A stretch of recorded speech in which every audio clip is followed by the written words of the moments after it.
Olá, seja bem-vinda, seja bem-vindo ao Mente Aberta Audiobooks. Na nossa leitura inclusiva de hoje, leremos os capítulos 2 e 3 do livro Metafísica ao Alcance de Todos, da Connie Mendes. Mas antes de começarmos, peço que se inscreva no nosso canal e ative o sininho para receber nossas notificações. Vamos a isso. Capítulo 2: A Mecânica do Pensamento. Todo dia e toda noite, estamos pensando uma infinidade de coisas diferentes. Passa por nossa mente um tipo de filme sem nexo. Entre tantas ideias diferentes, paramos para contemplar, examinar ou estudar umas mais que outras. Por quê?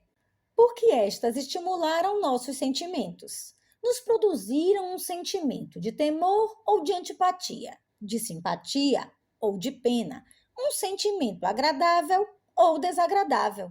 Não importa. O fato é que por aquele sentimento a ideia nos interessa, a repassamos mais tarde e talvez a comentemos com alguém. Isto é meditar. E o que assim se medita passa ao subconsciente e se grava. Uma vez que a ideia se grava no subconsciente, se converte em um reflexo. Você sabe que quando o médico bate com algum objeto no seu joelho, sua perna pula, pois ele tocou em um ponto sensível e você reagiu. Desta mesma forma, cada vez que acontecer na sua vida algo referente a uma das ideias que estão gravadas no seu subconsciente, o reflexo reage na forma exata em que foi gravado. Você adota uma atitude de acordo com o sentimento original que sentiu quando pensou pela primeira vez naquela ideia. Os metafísicos denominam isto de conceito, ou seja, uma crença, uma convicção. O subconsciente não discerne, não decide nada, não opina, nem pensa por ele mesmo. Não tem poder para protestar, não tem vontade própria. Estas não são as suas funções. Sua única função é de pôr em ordem o reflexo que lhe foi dado. Ele é, nesse sentido, um maravilhoso arquivista, secretário, bibliotecário automático que não descansa, nem falha jamais. Também não tem sentido de humor, não sabe quando uma ordem foi dada por brincadeira ou a sério. Assim, por exemplo, se o seu nariz é um pouquinho grande e você, para fazer graça, começa a chamá-lo de meu nariz de batata recheada, o subconsciente, que é um servidor exato, não tem senso de humor e somente sabe obedecer incondicionalmente. Portanto, utilizará todos os meios para executar a ordem que você lhe deu, com as suas palavras e os seus sentimentos, e você verá seu nariz se parecer cada vez mais com uma batata recheada. A palavra metafísica quer dizer além do físico, ou seja, a ciência que estuda e trata de tudo que está invisível aos sentidos físicos. Te dá a razão de ser de tudo o que não compreendemos, de tudo o que é misterioso, de tudo o que não tem uma explicação evidente e é exata, como você comprovará à medida que lê este livro. Você lembra a primeira vez que ouviu a palavra catarro? Não lembra, não é? Você era muito pequeno. A palavra foi dita pelos mais velhos, que te ensinaram a temê-la. Pela repetição, te fizeram compreender, falaram para que você não molhasse os pés, que não tomasse corrente de ar, que não ficasse perto de quem tinha catarro, porque senão você pegaria, etc, etc. Tudo isso foi se gravando no seu subconsciente e formando um reflexo. Você jamais teve que lembrar as advertências dos mais velhos. O dano já estava feito. Daí para frente, seu subconsciente te dá o catarro, o melhor que ele possa te presentear, cada vez que você tome uma corrente de ar, ou molhe os pés, ou chegue perto de um catarrento, ou cada vez que ouça dizer que anda por aí uma epidemia de gripe ou de catarro. Por culpa dos mais velhos, pelo que você escutou dizer, pelo que leu nos jornais e nos anúncios, no rádio e televisão, e, acima de tudo, porque ignora a verdade metafísica da vida, você aceitou essas ideias erradas e elas se converteram em reflexo, que agem sem a sua premeditação, automaticamente, e são a causa de todos os males de sua vida. Você tem um carregamento enorme de ideias dos outros que afetam todos os departamentos de sua vida, de seu corpo, de sua alma e mente. Preste atenção. Se você não tivesse aceitado, se pelo direito que te dá seu livre-arbítrio de escolher, aceitar ou recusar, não tivesse aceitado o negativo, não existe germe ou vírus, nem poder no mundo que pudesse atacar nem convencer o seu subconsciente para atuar de forma contrária ao que você lhe dita. Sua vontade, negativa ou positiva, é o imã que atrai até você os germes, as circunstâncias adversas ou as boas. Como já dissemos, sua atitude negativa ou positiva ante os fatos é que determinam os efeitos para você. Capítulo 3. A fórmula infalível. Cada mente humana contém acumulação de opiniões, convicções ou conceitos errados, contrários à verdade e em conflito com os princípios básicos da criação, que estão perenemente manifestando-se nas condições exteriores.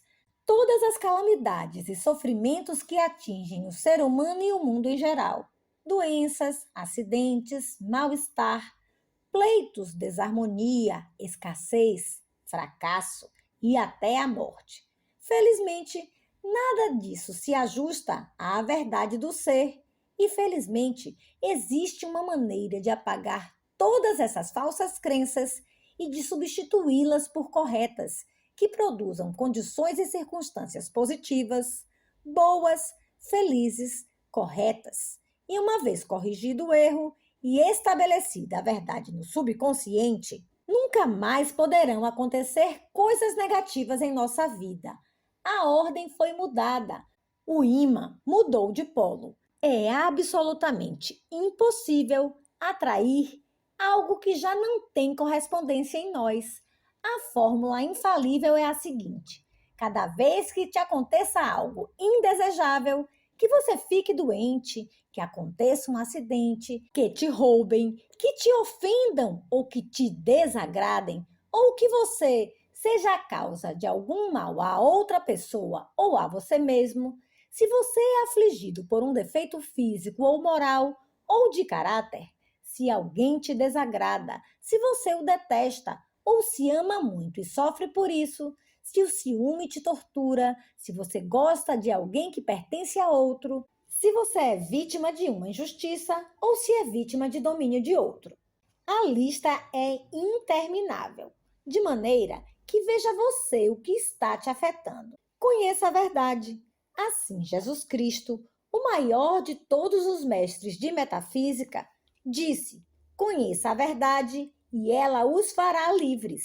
Evangelho de São João 8,32.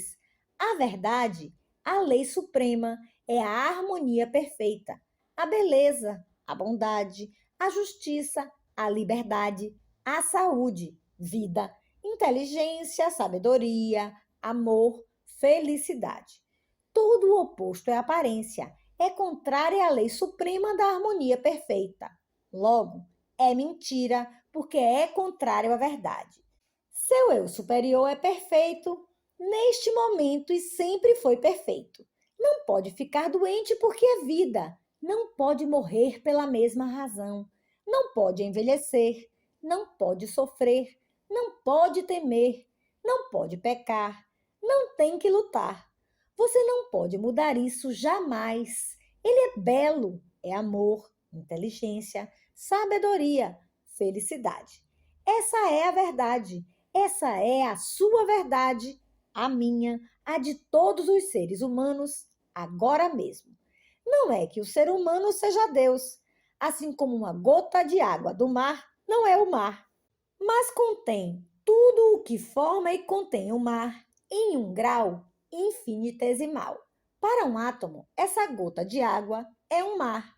Qualquer coisa que você esteja manifestando, que esteja te acontecendo contrário à harmonia perfeita, ou que você mesmo esteja fazendo ou sofrendo o contrário à harmonia perfeita, se dá por uma falsa crença que você criou, você já sabe, e que, por reflexo, você está jogando para fora e atraindo o seu igual do exterior. Não tem ligação com o seu eu superior. Este continua perfeito. Suas condições e sua situação são perfeitas. Agora, em cada uma das circunstâncias enumeradas acima, você deve recordar o que acabo de dizer primeiramente e depois dizer mentalmente ou em voz alta, como você quiser. Não o aceito. Fale com firmeza, mas com infinita suavidade. Os trabalhos mentais não necessitam da força física. Nem o pensamento, nem o espírito têm músculos. Quando disser não o aceito, faça como se você dissesse não tenho vontade, tranquilamente, porém com a mesma convicção e firmeza, sem gritar, sem violência, sem um movimento, sem nada brusco. Você me entende? Depois de ter dito não o aceito, lembre que o seu eu superior é perfeito, que suas condições são perfeitas. Agora diga: declaro que a verdade deste problema é harmonia, amor, inteligência, justiça, abundância, vida, saúde, etc. Qualquer que seja o oposto da condição negativa que você está manifestando neste momento. Obrigado, Pai, que já me ouviste. Você não tem que acreditar cegamente no que está lendo. Deve comprová-lo por você mesmo. Na linguagem metafísica, isso se chama um tratamento. Depois de todo o tratamento, tem que se conservar a atitude que se declarou. Não se pode permitir que entre a dúvida a respeito da eficácia do tratamento, nem se pode voltar a expressar em palavras os conceitos, opiniões e crenças de antes, porque se destrói, se anula o tratamento. O propósito é transformar o padrão mental que estava dominando o subconsciente, ou seja, o clima mental em que você estava vivendo, com toda a sua série de circunstâncias negativas. São Paulo disse: sois transformados pela renovação de vossa mente. Romanos 12:2. Esta renovação se faz mudando cada crença anterior à medida que vão se apresentando em nossa vida ou em nossa consciência, em conhecimento de acordo com a verdade. Há convicções que estão arraigadas, que são o que se chamam em linguagem metafísica de cristalizações. Estas requerem mais trabalho que outras, mas cada negação e afirmação que se faça a respeito destas cristalizações vai se apagando o desenho original até que desaparece totalmente e resta somente a verdade. Verás os milagres que acontecerão em sua vida, em seu ambiente e em suas condições. Você não tem defeitos, somente a aparência de defeitos. O que você vê como defeitos, morais ou físicos, são transitórios, porque ao conhecer a verdade do seu eu verdadeiro, seu Cristo, seu ser superior, que é perfeito Filho de Deus, feito à semelhança do Pai, começam a apagar as imperfeições que você está apresentando ao mundo. Isto é um fato constatável. Todo estudante de metafísica cristã pode confirmar isso que acabo de dizer. Esta é a grande verdade. Não a esqueça jamais. Comece agora mesmo a praticá-la. Quanto mais se pratica, mais se realiza, mais se evolui e mais feliz te sentirás. Lembre-se, você é único como as suas impressões digitais. Você foi criado por um desenho único para um propósito especial que ninguém mais pode cumprir. Você demorou 14 mil anos para evoluir até onde você está hoje. As expressões de Deus são infinitas. Você e eu somos somente duas formas destas infinitas expressões. Seu Cristo é um ser inteligente que te ama com delírio e que tem séculos esperando que você o reconheça. Chegou o momento. Fale com ele, consulte-o e espere suas respostas. Ele é o guia e o mestre único para você. Quando você chegar a compreender, aceitar e realizar essa verdade, será o nascimento de Cristo para você. É o que está profetizado para esta era, é o Messias. Não é que Jesus vai voltar a nascer agora, é que cada um vai encontrar o Cristo da sua consciência e no seu coração, tal como aconteceu a Jesus. Por isso, o chamaram Jesus Cristo.